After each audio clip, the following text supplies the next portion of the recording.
Well, a lot of people are worried about all this crazy stuff that's coming up with the New World Order, and they're cracking down like a bunch of Nazis and a bunch of control freaks, and you know what's going on with the gun control, what's going on with the vote scamming, and everything else, right?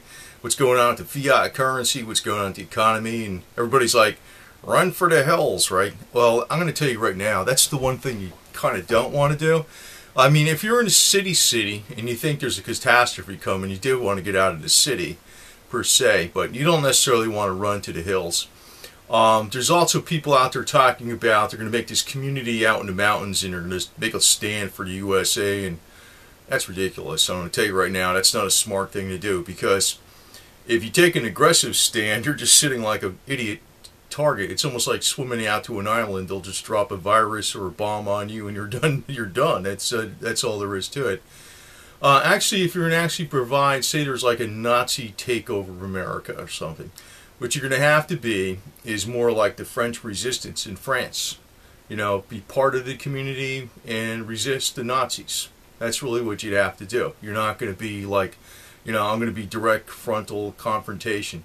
And, you know, to give you an example, like, you know, why did World War II and in the Germans, when they invaded France, why did it come out so quickly, you know, with the Blitzkrieg attack and all that? It was actually, they used shrewdness. There was all these fortifications the French built, just like in World War I. They just bypassed them with hang gliders and put special troops behind the lines, well, actually, you can learn a lot from the German strategy, too, even with anything you apply to. The Blitzkrieg, I actually used to apply that to business, in a way. Blitzkrieg strategy meant lightning, right? But it's not just speed. It's like electricity or lightning takes the path of least resistance. So you want to look at best profitability or best way you can accomplish the goals with using the least amount of resources. Apply those type of strategies when you're fighting the New World Order. In other words, don't be like one big group that's going to be in one spot, like, and then just declare I'm here. That's not smart. The whole thing with warfare, the whole, you know, actually, you know, it's deception. Warfare, best ways. The whole key is deception. Do the opposite of what they expect. Actually, like cooperation, but sticking with your own rights, that type of thing. And of course, if you're met with overwhelming force, don't take a stand. You're an idiot. But that's not going to always be that way, too. You know, that's not going to always be that way where there's overwhelming force, because they don't have the resistance, the power for that for everybody. That's one thing. I just want to point out something. My great nephew. This is my great nephew right here, right? So he's like about.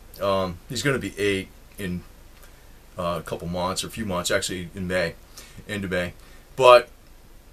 I'm going to tell you an example, because actually some people have a little bit of smarts more than, you know, just common sense smarts. He's very intelligent, but he has common sense smarts. Like, he's going to be a Catholic, so he's going to communion, so they're telling him, hey, you got to go to, like, confession. He goes, well, what do you do at confession? And they tell him, well, you got to confess all your sins. He goes, confess all my sins? Yeah. He says, I'll be there for 4 hours. You know, it's like, I was like, man, you're scamming, man. That's just good. But, you know, I said, well, you know, what you do is you just tell the priest, you know, I stole a couple apples, you know, I was hungry. And he'll give you like a couple Hail Marys to say, and that's it. That's the done deal, right? So he's got some smarts, and, you know, it's like just too much of emphasis on this Christian way. I don't want to knock Christ, but sometimes it's almost naive. Like he was told, you know, if somebody does something to you and steals something or breaks something of yours and does something malicious to you, you're supposed to, like, you know, forgive them, right? He goes, really? He says, well, I could see if it was like a little baby and you don't understand, but if he's my age and he's like not even 8 yet, well, I'd get him back. See? So I mean, so like that's common sense. Some people have that common sense and some people don't. So, but, you know, actually me talking on here, that's sticking my neck out. But, you know, I always want to point something out that, you know, common sense goes a long way. And, you know, if there's a lot of bullshit out there, like if you look at some of these other countries too, like, I forgot what countries they are, like in Southeast Asia, they might have a lot of rules, but a lot of people ignore them. And it's almost like you'd have to be almost like an islander in the Caribbean or something. Like, in other words, you know, people just kind of have a laid back attitude, you know. That's stupid, you know. Some people aren't like that. I mean, a lot of times these people get in these positions, they're a bunch of damn control freaks to the max. And you know, not all women are like that, but sometimes I realize they might put women in that position because they kind of follow the rules very, very carefully. And I'm like, sometimes I think that's the game too, sometimes too, you know. But, you know, anybody in those positions, sometimes you really can't reason with them, but you never know. You never know. You gotta play shrewd. That's 99% of it. Play shrewd all the time. And, you know, the best method to fight him, though, if you actually had to counterattack him somehow, is to do it like the French Resistance, too. Don't be like so like out in the open about it, you know, that type of stuff. You'd have to be shrewd, and deception is the key. Deception is the whole key. You know, if you look at all kinds of warfare, it's like they do the unexpected. You know what happened in the Korean War? The Marine Corps did the landing, you know, at Incheon and faked them out. They didn't expect it to get behind enemy lines, that type of stuff. But you got to do the unexpected. Warfare actually is deception all the way. So you're not deceiving the enemy by saying, oh, we're all going to run to the hills and make a community. That's definitely not what you want to do, man.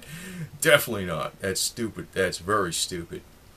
But, and you know, sometimes I think when people do that, you know, the leader is going to be collecting a lot of money, especially when the Lord is behind him. You know, they collect all kinds of money. That's bullshit, too, sometimes. But the whole thing actually is deception. I'm just going to put this out in general. I'm not going to give you a whole bunch of specific things. I mean, I'm not going to be so stupid as to say that. But, you know, some people have more common sense than others. And, you know, like I said, my little almost 8-year-old great nephew, he got some common sense, man. He knows what the deal is. So, and that's what I'm telling you, man. You're going to have to lie once in a while and shit, too, right? I mean, really, sometimes, like, when a cop pulls you over and you're speeding, you know, no, officer, I was doing 70. I thought I was doing 72. Oh, no, I clocked you at, 81. What does everybody do, you know? So, I mean, it's what I got to tell you, right? That's what I got to tell you. And they're playing fear tactics, too. I mean, they're gonna probably slam a couple people and put it all over the news and scare the crap out of everybody to try to make them comply. That's another thing, too. But hey, you know, the United States ought to be just like one big Caribbean island. You know what I'm talking about? Laid back. That's the way to be. That's true American freedom. And that's actually how California used to be in the 60s. It's like one big Caribbean island, you know?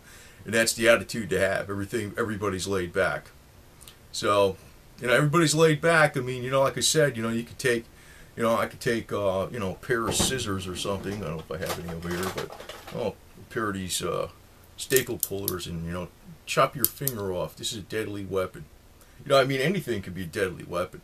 So, you know, never stops crime. It never stops crime in a million years. But the reason you have guns is because it's like if the government gets taken over by an elitist group, what happens is they can use guns to basically control people. You know, you actually have focus control with that stuff. That's the problem with it. And I just want to point this other common sense thing out. If you're in, like, say for instance, if everybody has the freedom to own guns and all that type of stuff, the police are your best friends in that type of situation, because the type of person that goes into the police force when everybody's a gun owner, they really want to help the community more. There's more of that type that goes in. But when you have a totalitarian type society where only the police have guns, usually that's when you start getting the bad elements in the police. So it'll actually change like what type of character goes in the police department, whether the public owns guns or doesn't own guns. And that is like, you'll notice this in a lot of other countries. You know, it's almost like there's a gang attitude in the police. You know, in America, where there's a lot of gun ownership, the police are generally not like that. It usually is more in the cities where there's less gun ownership, and the police are more like belligerent sometimes. But you'll notice in other countries where there's like a dictatorship and the police are all under, and the military and the police are all under some one person, and there's a lot of corruption going on, big time, even far more than you'll see in the United States. So gun ownership actually makes for a much better police force by having every American owning a gun. It actually attracts better people to the police force. So that's something else to keep in mind too. It's not like the police itself, it's actually the structure that we set up around everything.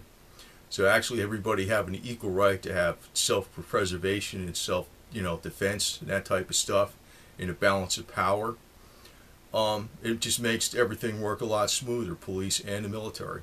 So, and also, I could also point this out. If you look back in the military, a lot of people don't realize, there's not that much money to expend on rounds and stuff like that and time for training. Actually, one of the reasons the military in the United States is one of the best around in the world is because a lot of people knew a lot about weapons before they went into the military. They had like a basic understanding of rifles and weapons. And pretty much most other countries don't have that experience. So by having gun ownership throughout America, it actually makes our military much stronger. The actual military.